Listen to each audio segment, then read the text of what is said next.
Bonjour à tous sur la chaîne Dialogue, avec les tirages qui relient le masculin et le féminin, et bien entendu également le podcast. Il est mis en ligne le mardi sur Spotify, sur Deezer et sur Apple Podcasts, et je vous le partage le samedi ou le dimanche qui suit cette semaine, en fin de semaine, puisque toute la semaine on se retrouve pour les tirages. Le podcast arrive plutôt en fin de semaine, mais si vous voulez écouter avant, il est mis en ligne le mardi sur, comme je disais, Spotify, Deezer et Podcast Apple. Alors c'est parti pour la problématique. La problématique, j'avais envie d'être dans le monde un peu de l'enfance, donc j'ai pris pour faire la problématique le mistigris des émotions. Vous voyez, on peut prendre un peu ce que l'on veut pour faire des tirages. Alors, c'est parti. Quand on est vexé, on va en prendre qu'une, ça suffit. Quand on est vexé et quand on est timide, dans notre deck on a la timidité. Quand on est vexé par excès de timidité, quand en fait quelqu'un nous vexe et comme on est timide, on n'ose pas répondre. Vous voyez, le petit personnage, il a les mains dans le dos, il est là, oh je suis vexé, ça reste à l'intérieur, c'est pas très joli, c'est pas très sympa, c'est pas très rigolo à vivre. On est vexé. Vexé, ça peut être l'orgueil aussi, hein, ça peut nous parler d'orgueil. Alors, on va aller regarder le masculin. Qu'est-ce qu'il a à dire quand il est vexé, quand la problématique est « je suis vexé », ça m'a vexé. Alors, je vais prendre la chasse au stress. Zoup.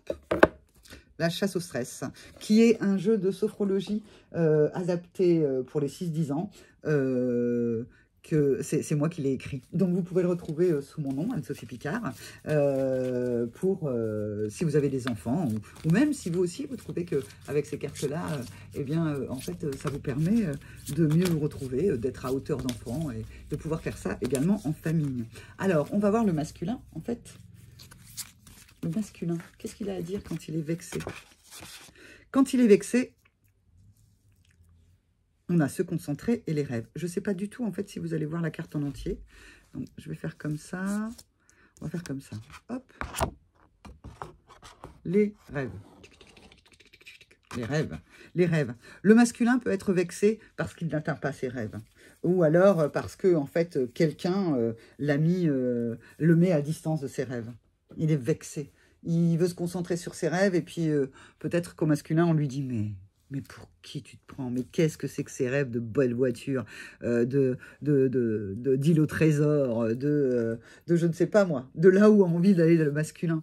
Il peut être vexé quand c'est comme ça, quand ses rêves sont remis en doute. Alors, le masculin, qu'est-ce qu'il pourrait faire? Ben, il se réassoit. Il se concentre à nouveau sur ses rêves. Il fait fi, en fait, de ce que les autres viennent lui dire.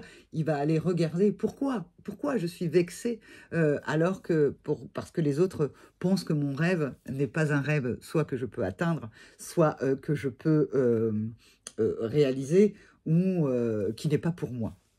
On va aller voir avec, pour le féminin, on va prendre les cartes de l'enfant intérieur qui sont éditées aux éditions Souffle d'Or. Et on va aller regarder pour le féminin, qu'est-ce qu'il y a comme cartes qui veulent venir nous dire, parler. Oh, ben dis donc, je n'arrive plus à parler. Qu'est-ce qui m'arrive donc? J'ai reçu un filtre d'une sorcière qui m'empêche de parler ce matin. Alors, nous avons pour le féminin le 10 de cristaux. Alors, le 10 de cristaux, je vais aller regarder dans le livre, parce que alors là, je ne sais pas du tout de quoi ça parle. C'est vraiment pour vous montrer toutes les cartes différentes que j'ai. Celle-ci, ça fait très longtemps que je ne l'ai pas pris. On a dit le 10 de cristaux, hein, les cristaux de la terre, le voilà, 9 de cristaux, 10 de cristaux. Page 209, je vous lirai pas tout, hein, je vais juste aller regarder de quoi ça parle. Eh bien, en fait, c'est besoin de réconfort, puisqu'en fait, la 10 de cristaux, c'est pour réchauffer le cœur. C'est un peu Noël, on est bien dans les rêves, hein, là aussi. Hein, donc, c'est comme si le masculin et le féminin, aujourd'hui, pouvaient être vexés parce que, en fait, on leur brise un peu leur cadeau de Noël, on leur brise leurs rêves. Il y a des gens comme ça, peut-être de l'extérieur, ou des situations qui viennent les empêcher d'être dans cet enthousiasme hein, qu'on a vu dans un autre tourage, où tout va bien, et puis quelqu'un vient remettre de la réalité là-dessus, ou vient dire que c'est pas possible. Eh bien, de la même manière que le masculin se reconcentrait sur son rêve, j'ai envie de dire, c'est presque déjà un conseil, le féminin se reconnecte au rituel, au rituel de Noël, à des choses comme ça, elle se reconnecte à sa magie. Si en fait le masculin c'est un peu plus mental, puisqu'on parle de rêve et de psyché, pour le féminin en fait c'est se relier à la magie qui est en elle. Alors c'est presque déjà des conseils comme je vous disais, alors que les conseils ne vont arriver que maintenant, mais quand le masculin est vexé, donc il doit se reconnecter à ses rêves si quelqu'un essaye de les briser, et le féminin, si on vient, elle aussi, elle est vexée parce qu'en fait, ça ne fonctionne pas, ou que quelqu'un vient la dénoncer, en fait, ce qu'elle désire faire, se recentrer sur la magie de la vie, la magie en elle. Alors, on a la page blanche en conseil, on a l'abondance et prendre le risque. Quelque part, en fait, le jeu vient dire ici, c'est on efface tout ce que les autres pourraient venir dire par rapport à nos rêves ou à nos désirs ou à la magie, et puis on reste dans la page blanche de l'abondance qu'on désire écrire, et on prend le risque. Alors, quand on a la prise de risque, bien entendu, il n'est pas question ici que je vous conseille de vous mettre en danger. C'est un risque mesuré. Mais rêver, c'est un risque. Être dans la magie, c'est un risque, mais c'est un risque calculé.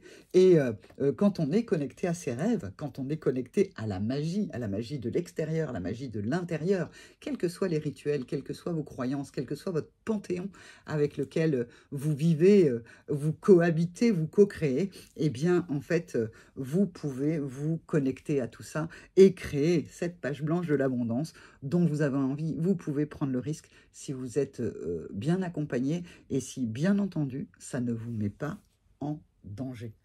Je vous retrouve demain pour un autre tirage. Au revoir. N'oubliez pas, dans la magie et le rituel, petit pouce, commentaire, petit cœur, on partage. Tout ça, tout ça, tout ça, tout ça. Voilà, à demain.